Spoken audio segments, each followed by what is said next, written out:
गोरखपुर की इस ऐतिहासिक होलिका यात्रा कार्यक्रम में आज के इस यात्रा का शुभारंभ करने के लिए यहाँ पर उपस्थित कालीबाड़ी के महंत श्री रविंद्रदास जी महाराज, गोरखपुर के लोकप्रिय सांसद और जिनकी मधुर वाणी में आप लोगों ने अभी होली के कुछ अधूरे गीत सुने हैं, श्री रवि किशन जी, गोरखपुर के महापौर डॉक्टर मंगलेश श्रीवास्तव जी, गोरखपुर ग्रामीण से लोकप्रिय विधायक श्री विपिन सिंह जी, अरे यार मैं वाले की घर आओ थे भाई, भारतीय जनता पार्टी के प्रदेश के उपाध्यक्ष विधान परिषद सदस्य डॉक्टर धर्मेंद्र सिंह जी, आज के इस कार्यक्रम में उपस्थित होलिका दहन समिति के अध्यक्ष श्री राम प्रकाश गुप्ता जी, संयोजक श्री आशीष गुप्ता जी,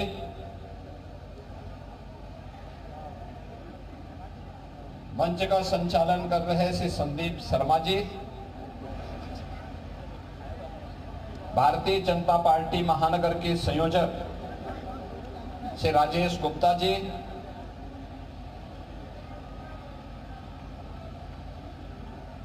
आज के इस शोभा यात्रा कार्यक्रम के अवसर पर उपस्थित महानगर के हमारे सभी गणमान्य नागरिकगण, विभिन्न सामाजिक व्यापारिक संगठनों के पदाधिकारीगण और उपस्थित बहनों और भाइयों, होली का उत्सव प्रारंभ हो चुका है। आज देर रात्रि में होलिका दहन का कार्यक्रम संपन्न होगा। होलिका दहन की शोभा यात्रा के अवसर पर मैं आप सभी उपस्थित महानुभावों का, सज्जनों का, महानगर वासियों का, जनपद वासियों को और पूरे प्रदेश वासियों को होली की हृदय से बधाई देता हूं, अपनी शुभकामनाएं देता हूं। मैं इस होलिका दहन समिति के पदाधिकारियों को मैं विशेष रूप से बधाई देता हूं, जिनकी शताब्दी वर्ष चल रही है, यानी 100 वर्ष की अपनी यात्रा को अनवरत रूप से कमेटी आगे बढ़ा रही है। मैंने बधाई देता हूं। और इनके पूर्व अध्यक्ष श्री पटवा थे, बहुत समर्पित कार्यकर्ता थे, आकस्मिक निधन उनका हो गया था। मैं उनको इस अवसर पर विनम्र श्रद्धांजलि भी देता हूं। बहनों और भाइयों, अव्यवस्था से व्यवस्था, अराजकता से अनुशासन, अधर्म से धर्म और असत्य से सत्य की यात्रा जब होती है, तभी हम उपद्रव से उभर करके उत्सव की शोभा यात्रा का हिस्सा बनते हैं। और यही उत्सव आज गोरखपुर के अंदर इस विरासत गलियारे के अंदर होलिका दहन समिति के शताब्दी महोत्सव के अवसर पर निकलने वाली शोभा यात्रा के अवसर पर देखने को मिल रहा है। हम गत वर्ष तक भी आते थे, संकरी गली हुआ करती थी, एक वाहन बामुश्किल जा पाता था, व्यापार अस्त व्यस्त था, ग्राहक नहीं आ पाते थे, अव्यवस्था का सा साम्राज्य था। और यहाँ के व्यापारियों को तो नुकसान होता ही होता था, लेकिन उनके कारण कालीबाड़ी के बाबा को उनसे ज्यादा नुकसान हो जाता था। लेकिन अब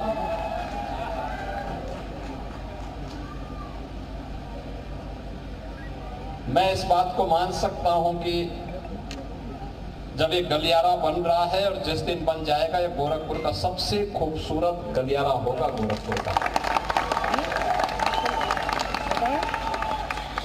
हम लोगों ने बंधु सिंह पार्क में कुछ दुकानें बना के दे दी हैं और बाकी दुकानों को बनाने के लिए भी हम लोगों ने जगह भी चिन्हित कर दी और उसके लिए पैसा भी अलॉट कर दिया है।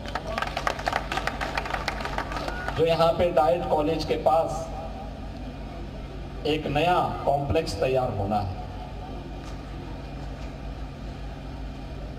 देखिए, किसी को उजाड़ना नहीं, वह फल फूल सके, उसके सामने अवसर आ सके, उसका व्यवसाय आगे बढ़ सके। भाई रवि किशन तो कहीं भी नाच गा करके पैसा कमा सकता, लेकिन कालीबाड़ी के बाबा कहां से कमाएंगे? जब आपकी समृद्धि होगी तभी बाबा के पास भी कुछ आएगा। और इसीलिए इस गलियारे को विशेष रूप से गोरखपुर का पुराना गोरखपुर है। पहले यहीं से पूरा पूर्वी उत्तर प्रदेश का व्यापार संचालित होता था। गोरखपुर, बिहार, नेपाल के अंदर बड़े पैमाने पे लोग इसी पांडे हाता में आकर के शादी ब्याह से जुड़े हुए सभी सामान खरीदते थे। लेकिन जब कंजेशन हुआ, भीड़ भाड़ हुई, संकरी गलियां हुई, जाम हुआ, व्यापार उजड़ने लग गया। मांग के अनुरूप सुविधा नहीं दे पाए। और अब ये डबल इंजन की सरकार वो सुविधा भी दे रही है, सुरक्षा भी दे रही है। और सुविधा और सुरक्षा का परिणाम क्या है कि इनके जीवन में तो खुशहाली आएगी, गोरखपुर विकास करेगा, प्रदेश विकास करेगा, और प्रदेश विकास करेगा तो देश विकास करेगा। विकास की इकाई ऊपर से नहीं आती, विकास नीचे से ऊपर जाता है। सरकार योजना बना सकती है। और मैं धन्यवाद दूंगा विरासत गलियारे से जुड़े हुए सभी व्यापारियों को, यहां के नागरिकों को। उनके मन में पीड़ा जरूर थी, लेकिन उन्होंने व्यक्त नहीं किया बल्कि सहयोग किया। और आज उसी का परिणाम है कितना शानदार गलियारा। मैं भी जैसे मैं यहां प्रवेश किया तो मैं स्वयं पहचान नहीं पा रहा था। मैंने कालीबाड़ी के बाबा से पूछा, मैंने कहा हम लोग कहाँ आ रहे हैं, पांडे हाता कहाँ है? बाबा ने कहा यही है। मैं समझा कि ऐसा तो नहीं है कि बाबा जो है डोसा खिलाने के लिए कालीबाड़ी ले जा रहे हैं। यद्यपि उन्होंने कभी खिलाया नहीं, लेकिन मैं सुनता हूं कि खिलाते हैं। बाबा ने कहा नहीं नहीं, यही है पांडे हाता का मार्ग। देखो, पहले की तुलना में 3 गुना ज्यादा चौड़ा हो गया है मार्ग। देखो ना कितना शानदार लग रहा है। और अभी यहाँ पे फसाड भी कायदे से आ जाएगा ना, एक जैसा कलर, एक जैसी डिजाइन के साथ। ये गोरखपुर ही नहीं, प्रदेश का सबसे शानदार गलियारा हो जाएगा।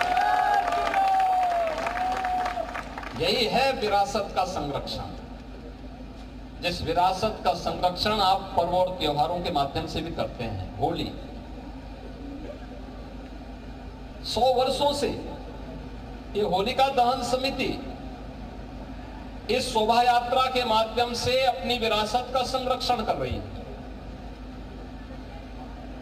दीपावली हर घर में मनाई जाती है। सरकार के सहयोग की आवश्यकता नहीं है। इस होली के कार्यक्रम में सरकार नहीं सहयोग करती है, लेकिन स्वतः स्फूर्त भाव के साथ हजारों की संख्या में लोग अपने पर्व और त्योहार का हिस्सा बनकर के उत्सव का आनंद लेते हैं। आपाधापी के युग में उस समय व्यक्ति उत्साह से, प्रेम से मिल सके, इससे ज्यादा बात क्या हो सकती है? कोई तनाव नहीं, कोई उपद्रव नहीं, कोई भय नहीं, कोई अराजकता नहीं, कोई गुंडागर्दी नहीं। यही तो राम राज्य है। सबको सुरक्षा का एहसास है, सबको विश्वास है, एक दूसरे के प्रति सम्मान का भाव है। यही राम राज्य की अवधारणा है। और प्रधानमंत्री जी इसी बात को लेकर कहते हैं कि जब इस प्रकार की स्थिति आएगी तो भारत को विकसित भारत और आत्मनिर्भर भारत बनने में कोई देर नहीं लगने वाली।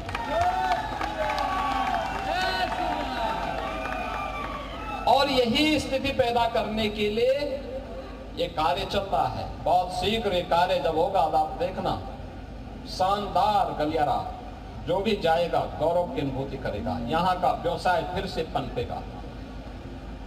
कुछ लोगों के वहीं पे प्रतिष्ठान दुकानें आ गई, लेकिन कुछ लोगों को जहां पर वहां जगह कम हो गई थी, नहीं मिल पाया, बंधु सिंह पार्क में और यहाँ पे नॉर्मल में जो हम लोग कॉम्प्लेक्स बनाने जा रहे हैं, यहाँ पे उनको भी दुकानें उपलब्ध करवाएंगे। और मैंने ये भी कहा, मैंने कभी दुकान का किराया इतना रखना कि हर व्यापारी उसको वहन कर सके। बहुत ज्यादा किराया भी मत देना।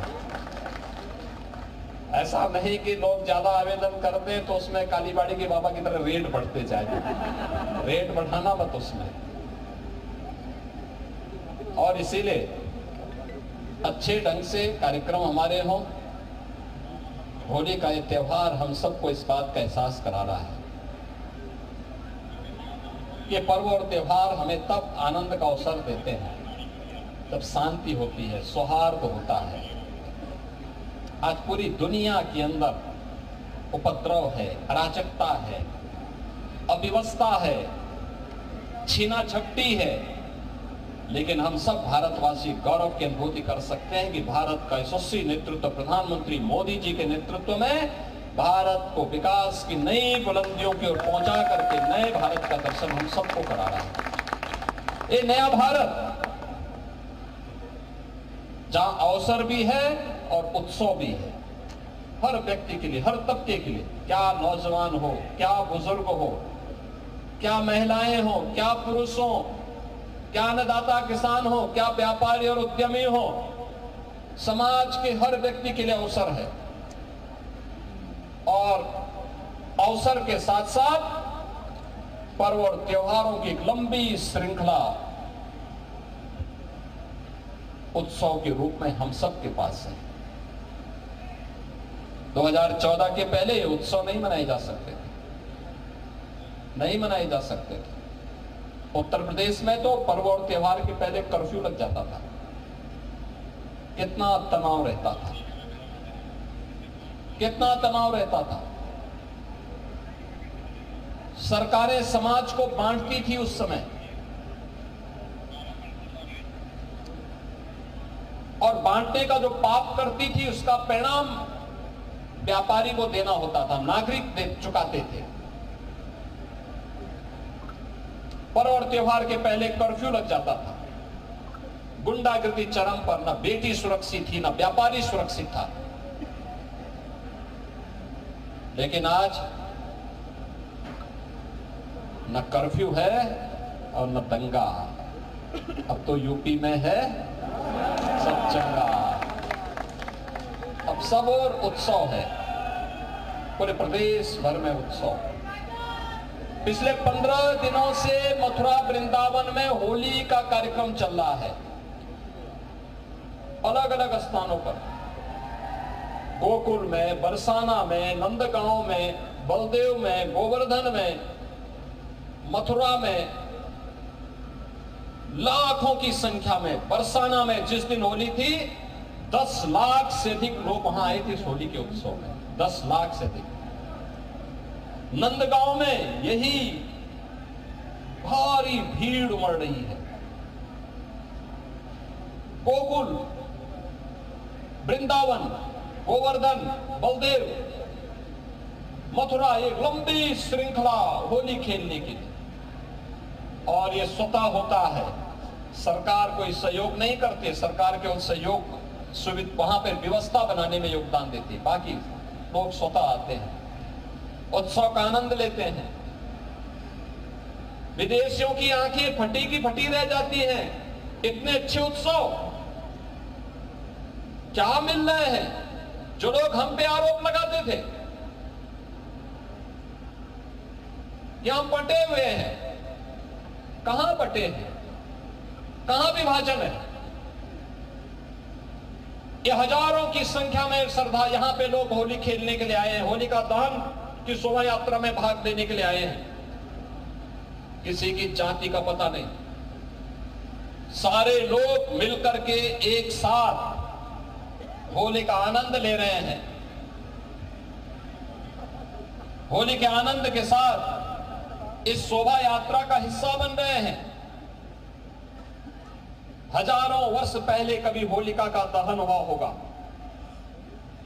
हजारों वर्ष पहले हिरण्यकश्यप का वध हुआ होगा, लेकिन आज भी हमें याद रखना होगा ये होलिका भ्रष्टाचार के रूप में, अव्यवस्था के रूप में, अराजकता के रूप में, जहां कहीं भी है इस भ्रष्टाचार रूपी, अराजकता रूपी, अव्यवस्था रूपी, उपद्रव रूपी इस होलिका को दहन करने के लिए हम लोगों को हमेशा तैयार होना होगा। यह हिरण्यकश्यप जो माफिया के रूप में पनपा रहा होगा, कभी आतंकवाद के रूप में रहा होगा, उग्रवाद के रूप में रहा होगा, उस समय भगवान विष्णु के अवतार नरसिंह अवतार ने अवतरित होकर के हिरण्यकश्यप का वध किया था, इस धरती को धर्ममय करने के लिए, सत्य और उस समय के समाज को सही दिशा देने के लिए। याद करना, अव्यवस्था, अराजकता, गुंडागिर्दी, माफियागिरी, जबरन हड़पने की प्रवृत्ति, ये जब भी होगी वे सब भी हिरण्यकश्यप जैसे ही हैं।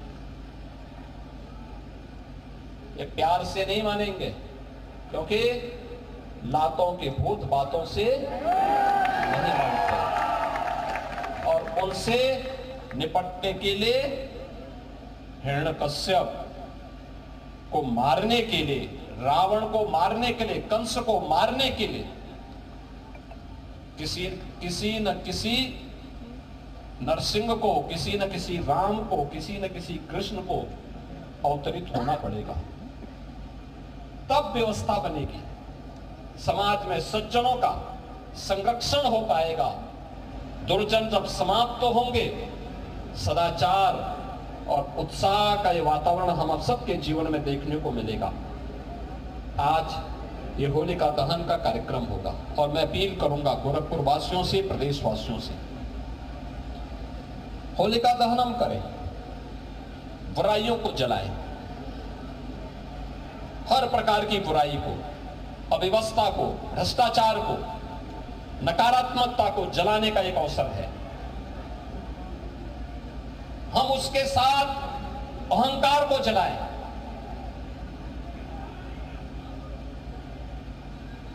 और याद करना, होलिका दहन किसी के घर के सामने ऐसी जगह पे ना हो जहां से घर को नुकसान हो सकता होता हो, किसी प्रतिष्ठान के सामने नहीं होना चाहिए, उससे दूरी, थोड़ा दूरी बना करके। देखिए, पर्व और त्योहार का आनंद तभी है जब दूसरे को ठेस पहुंचाए बगैर, नुकसान पहुंचाए बगैर, उत्साह के साथ हम उसका आनंद ले सके। उत्साह का आनंद तभी होता है जब हर गरीब, हर नागरिक खुशी के साथ झूम करके उस उत्साह का हिस्सा बन सके, भयभीत न हो, उसके मन में भय न हो, किसी प्रकार का कोई कुंठा न हो, और होलिका दहन के स्थल भी हम उसी प्रकार से तैयार करें, घर से दूरी पे हो, प्रतिष्ठान से दूरी पे हो, होली के गानों को होली के रूप में गाते हुए हम एक कार्यक्रम करें, अग्निदेव की पूजा करें, सृष्टि के रचयिता भगवान विष्णु का स्मरण करें, नरसिंह आह्वान, नरसिंह अवतार का आह्वान करें, और ये कार्यक्रम उत्साह के साथ होली के गाने गाते हुए गाएं, अश्लील गाने न हो, याद करना, जब भी किसी गाने में अश्लीलता आएगी वह पतन की ओर हमें लेके जाता है, हमारे पर्व और त्योहारों के महत्व को कम करता है। अश्लीलता नहीं होनी चाहिए। परिवार के साथ लोग आकर के परिक्रमा कर सके होलिका दहन स्थल। हर बेटी, हर व्यापारी, हर नागरिक, हर बहन अपने को सुरक्षित महसूस कर सके, ऐसा माहौल हमें करना होगा, तैयार करना होगा। कल विराम रहेगा क्योंकि देर रात्रि से चंद्र ग्रहण लगना शुरू हो जाएगा। कल होली नहीं होगी, परसों होलिका उत्सव का कार्यक्रम होगा। होलिका उत्सव कार्यक्रम में भी रंग और गुलाल का उपयोग करें, कीचड़ नहीं, केमिकल का नहीं, आंखों पे न डालें, जबरन किसी पे नहीं डालना है। कोई बीमार होगा, कोई बुजुर्ग होगा, मासूम बच्चे होंगे, किसी के घर में कमी होगी, वह नहीं खेलना चाहता है, जबरन नहीं करना है, लेकिन बैर भाव दूर करें। जैसे होली का कार्यक्रम था, कालीबाड़ी के बाबा रवि किशन जी में 36 का आंकड़ा था, दोनों मिलकर के मंच पर एक साथ आ गए, हाथ दोनों आ गए, दोनों गले मिल लिए। और इसीलिए ऐसे ही कोई भेदभाव नहीं होना है, कोई मनमुटाव नहीं होना है, अच्छे ढंग से उत्साहपूर्ण तरीके से। होली तो समरसता का पर्व है, हर प्रकार के बैर भाव को भुलाने का पर्व है। और ये पर्व हमें स्मरण कराते हैं सामाजिक एकता के। जब समरसता होगी तभी एकता होगी, जब एकता होगी तभी अखंडता होगी। और इसको बनाए रखने के लिए हम सबको मिलकर के कार्य करना है। मैं आपको इस अवसर पर पूरे प्रदेश वासियों को हृदय से बधाई देता हूं। विरासत गलियारा से जुड़े हुए इस शानदार पांडे हाता में आज हम लोग इस उत्सव के साथ जुड़े हुए हैं, इसकी शुभकामना देता हूं, अपनी मंगलमय कामना आप सबको देता हूं, प्रदेश वासियों को देता हूं, और यहाँ के सभी उद्यमी, व्यापारी और यहाँ के नागरिकों को इस विरासत गलियारा के लिए, उनके योगदान के लिए हृदय से उनका अभिनंदन भी करता हूं और उन्हें इस बात के लिए आश्वस्त करता हूं कि वे सभी लोग शानदार तरीके से रहेंगे, उनको अच्छे सुविधा से युक्त सरकार करेगी, हर प्रकार का सहयोग करेगी। आप सबके प्रति मेरी मंगलमय शुभकामनाएं हैं। मेरे साथ आप बोलेंगे, भारत माता की, भारत माता की, भारत माता की जय श्री राम, जय जय श्री राम। नरसिंह भगवान की, नरसिंह भगवान की। नमः पार्वती पतिये हर हर। अतुल महाराज से निवेदन है कि आरती के लिए